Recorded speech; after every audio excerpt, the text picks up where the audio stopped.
Angry Birds is a franchise that took over smartphones in the early 2010s, and at its height, it was rare to find someone who didn't have it installed in their phone. With the success, of course, came merchandise, sequels, toys, and well, as of today, movies. The original game is no longer on the App Store, so you will be seeing footage of the second mainline game. However, I will still be going over the history of the first game. This is I Played Angry Birds, Then Watched the Movie. Let's get started.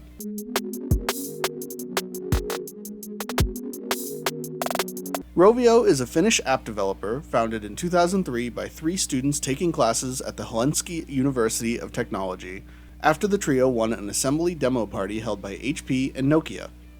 The decision was made to start their own mobile development studio.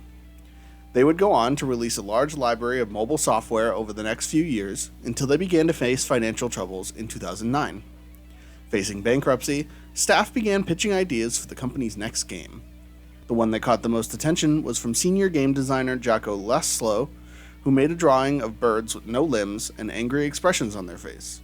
The team was initially unsure of what the game would entail, but leadership liked the character designs enough to move forward with the idea anyway. The game would eventually settle on the one we know and love, inspired by games such as Crush the Castle and other physics-based flash games of the time. The inspiration behind why pigs became the enemies is debated, as multiple sources have said it was inspired by the swine flu affecting birds at the time, although Lissalao himself has said that the pigs were inspired by drawings he drew as a kid. Angry Birds would end up coming out as the company's 52nd game on December 11th, 2009. Sales were slow at first, but were boosted after the game got a feature on the UK App Store. Shortly after reaching number 1 in the UK, it would also reach number 1 on the US paid apps charts, staying there for 275 days. It would continue to get regular updates with added level packs until the game was delisted from all app stores in 2019, being replaced with Rovio Classics Angry Birds 4 years later.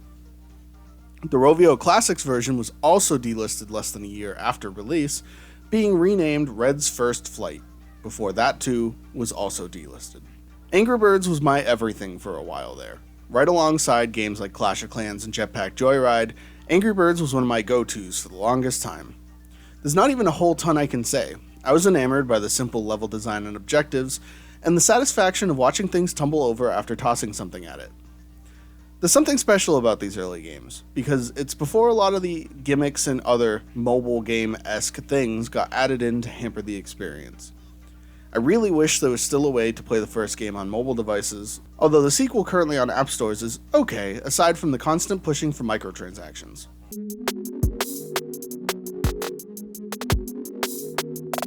Following the massive success of the game, and the continued success of the animated television show, it became clear to Rovio that the next logical step was a movie. A number of production companies approached them as early as 2010 with the idea of adapting Angry Birds. However, it was decided that to maintain creative freedom of the project, that Rovio instead would establish their own in-house animation company, assisted by Marvel Studios founding chairman David Mizell, Illumination Entertainment producer John Cohen, and Lucasfilm's Catherine Winder.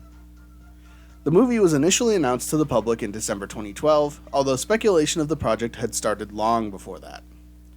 Also announced was the cast, consisting of Jason Sudeikis, Josh Gad, Danny McBride, Bill Hader, Maya Rudolph, and Peter Dinklage, to name a few. Sony and Rovio agreed on an $80 million budget, an amount Rovio's CEO said, "It is the one that I don't ever lose any sleep over," in reference to how high the budget was in comparison to their other projects. Ultimately, the movie would release into theaters on May 20th, being moved up from its original July 1st date. Upon release, the movie would see substantial box office numbers, grossing a whopping $352 million worldwide. It was met with mixed reviews, with the general consensus being that although it was impressive that they managed to make something this complete off of an app, they also agreed that the film could have been better. I personally believe that this movie is really good. Back in 2012, when this film was first announced, I was so skeptical. I could not see how something as simple as Angry Birds could possibly have enough content to make a movie, let alone a number of years after the game was even slightly relevant. However, I went to theaters to see it when it released, and at the time was super impressed. I've now watched it again for this video, and I was even more entertained. It for sure is for kids, but I'm of the film belief that kids' movies don't have to be anything but kids' movies most of the time. However, there are so many adult jokes and scenarios in this movie that I'm legitimately shocked this movie maintained its PG rating. I'm still amazed even now that they managed to make something this entertaining off of a game that amounts to launching birds at pigs. The voice cast is really what makes it though, as this is a star-studded cast that actually appears to be giving it their all. I recommend revisiting this one if you haven't in a while.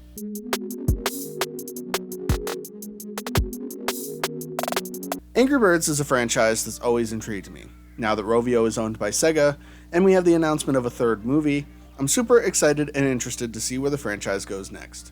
For now, I'm very happy with the 2 movies we already have, and although Angry Birds 2 isn't the best, at least we have something to sink our teeth into.